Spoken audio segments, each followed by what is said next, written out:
आपकी प्यारी दुलारी चुगल किशोरी। कैसे हैं आप लोग? भाई हम तो बिल्कुल ठीक हैं और रोज की तरह आपकी चुगल किशोरी आपके सामने हाजिर है ढेर सारी ओरिजिनल चुगलियां लेकर। अनुपमा में अनुज कान्हा बन गया है, साधु संत अनुज की बांसुरी के दीवाने हो गए हैं। वहीं अनुपमा मीरा बन अनुज की तलाश में लगी है, लेकिन अभी तक दोनों का मिलन हो नहीं पाया है। जबकि किंजल का हाल बहुत बुरा है और वो घर की नौकरानी बन गई है। जबकि ये रिश्ता क्या कहलाता है में रोहित पोदार परिवार में वापस आ चुका है और दादिसा की खुशी का ठिकाना नहीं है। अब अपने प्यारे पोते को देखकर दादिसा बहुत खुश है, लेकिन अरमान को अपमान का घूंट पीना पड़ेगा। अब रोहित अरमान और रूही से नफरत करने लगा है, लेकिन अभीरा ऐसे समय में अरमान का साथ देने वाली है। जबकि गुम है किसी के प्यार में रजत और आशिका का फाइनली तलाक हो गया है, जिसके बाद आशिका ने सही की कस्टडी की मांग कर दी है। तो दोस्तों ये तो थी मोटा मोटी जानकारी, लेकिन पूरी जानकारी के लिए रोज की तरह आपको हमारा शो देखना होगा। तो चलिए पहले अनुपमा के सेट पर चलते हैं और जानते हैं कि आज के एपिसोड में आपको क्या खास देखने को मिलेगा।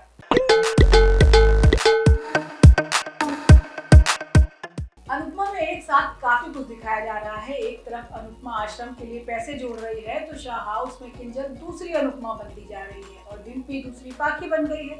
अब उसे घर के काम से कोई मतलब ही नहीं है। वहीं अनुज बेसुधों की तरह सड़क पर बांसुरी बजाता फिर रहा है और उसे खुद नहीं पता कि उसे चाहिए क्या। लेकिन आज होता ये है कि बाप बहुत परेशान है, क्योंकि बापूजी उससे दूर हैं। अब बाप अपने आप से बात करते हुए कहती है कि वो इस घर में इतनी अकेली है कि कल को मर भी जाए तो किसी को पता न चले। जबकि आश्रम में बाला की लव स्टोरी चल रही है। बाला को इंदिरा पसंद है, लेकिन वो अपने मन की बात इंदिरा से कह नहीं पाता। अब इंदिरा अपने नाती पोतों से बात करती है, लेकिन उसका बेटा और बहू उससे बात नहीं करते। अब बाला इंदिरा का हौसला बढ़ाता है, जबकि आश्रम में बैठी अनुपमा को अनुज की याद सता रही है और अनुज भी आधी रात को आश्रम के बाहर घूमता है। अब अनुपमा को एहसास होता है कि कोई तो है जो उससे जुड़ा है, लेकिन हर बात की तरह अनुज को देख नहीं पाती और अनुज अपनी बांसुरी लेकर निकल जाता है। वहीं शाह हाउस में काम को लेकर कलेश जारी है। अब सारा काम का भार किंजल पर आ गया है। अब टीटू भी डिम्पी को समझाता है कि 10 बजे उठना ठीक नहीं और आज बच्चे स्कूल तक नहीं गए, लेकिन डिम्पी को इस बात से कोई फर्क नहीं पड़ता। उसे तो बस उसका फोन और फॉलोवर्स से मतलब है। वहीं आश्रम में पैसों की किल्लत से वो बंद होने की कगार पर आ गया है। अब सभी लोग मिलकर मंदिर में होने वाले आयोजन की केटरिंग का काम करने वाले हैं। अब इसी मंदिर में अनुज और अनुपमा की मुलाकात होने वाली है, जहां अनुज अनुपमा से मुंह फेरने वाला है। वही रिश्ता क्या कहलाता है में पोदार परिवार पे सबके लिए खुशियां आई हैं, सिवाय अरमान के। अरमान को तो 1000 वोल्ट का झटका लगने वाला है, क्योंकि रोहित अरमान से सारे रिश्ते तोड़ने वाला है और उसे सौतेला कहने वाला है। अब ऐसे समय में अभीरा अरमान का साथ देगी, लेकिन आज होता ये है कि रोहित घर में वापस आ गया है और पूरे पोदार परिवार में खुशी का माहौल है। माधव और विद्या तो इतना ज्यादा खुश हैं कि खुशी की वजह से अपने आंसू नहीं रोक पा रहे। अब माधव अकेले में जाकर रोता है, तो अभीरा माधव को खुलकर रोने के लिए कहती है, क्योंकि रोहित के गायब होने पर माधव सबको संभालने के चक्कर में रो भी नहीं पाया था।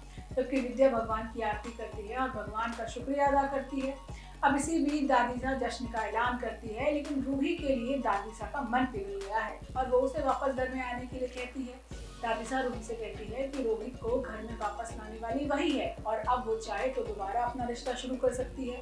अब दादीसा रूही के हाथ में उसका मंगलसूत्र भी थमा देती है। वहीं रूही को समझ नहीं आ रहा कि वो क्या करे, क्योंकि प्यार और शादी की उम्मीद तो उसे आज भी अरमान में दिख रही है और अगर वो रोहित को चुनती है तो अरमान तक जाने वाले सारे रास्ते बंद हो जाएंगे।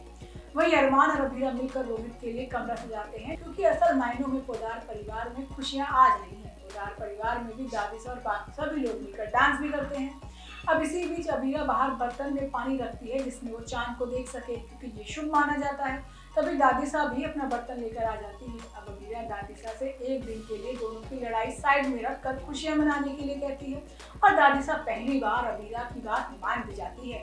लेकिन रोहित के होश में आने के बाद घर में तमाशे होने वाले हैं, क्योंकि रोहित अरमान को सबके सामने सौतेला कहेगा। वो कहेगा कि उसने घर छोड़कर बहुत बड़ी गलती की थी। रोहित का कहना है कि दादीसा ने हमेशा सही कहा है कि सगा सगा होता है और सौतेला सौतेला ही। जबकि गुमे किसी के प्यार में आज कोर्टरूम ड्रामा देखने को मिलेगा, जिसमें रजत आशिका पर गंभीर इल्जाम लगाने वाला है, जबकि आशिका और अर्श की चाल कामयाब भी हो गई है। आज होता ये है कि कोर्ट में आशिका और रजत के तलाक की सुनवाई हो रही है और कोर्ट दोनों के तलाक को मंजूरी भी दे देता है, लेकिन सई को उसकी मां को सौंपने के लिए जांच के आदेश देता है। ऐसा इसलिए क्योंकि आशिका के पास पहले से ही रजत का बेटा है जो हॉस्टल में रह रहा है और रजत के पास सई रहती है। अब तलाक के बाद सई की कस्टडी का केस चलने वाला है जिसमें रजत पूरी जान लगा देगा। अब सई को भी आशिका कोर्ट में लेकर गई है जहां वो रजत को देखकर रोने लगती है क्योंकि उसे अपने पापा के पास जो जाना है, लेकिन आशिका सई को रजत से दूर कर देती है। वही सभी को जब पता चलता है कि कोर्ट में सई भी है तो वो भी वहां उससे मिलने के लिए पहुंच जाती है। अब सई बार बार सभी से कहती है कि उसको अपने पापा चाहिए, लेकिन सभी मजबूर है और सई को वापस उसके घर नहीं भेज सकती। लेकिन आगे आने वाले एपिसोड में कस्टडी का केस भी रजत हारने वाला है, लेकिन एक ट्विस्ट यानी सभी की वजह से रजत जीत जाएगा। आगे आने वाले शो में रजत और सई की शादी भी दिखाई जाएगी। तो दोस्तों ये तो थी आज की तीनों सीरियल की पूरी जानकारी। आपको हमारा शो कैसा लगा हमें लाइक कमेंट करके जरूर बताइएगा और अगर आपने हमारे चैनल को सब्सक्राइब नहीं किया है तो यार से वो भी कर लीजिएगा। हम आपसे फिर मिल जाएंगे इसी समय पर नई जानकारी के साथ। रात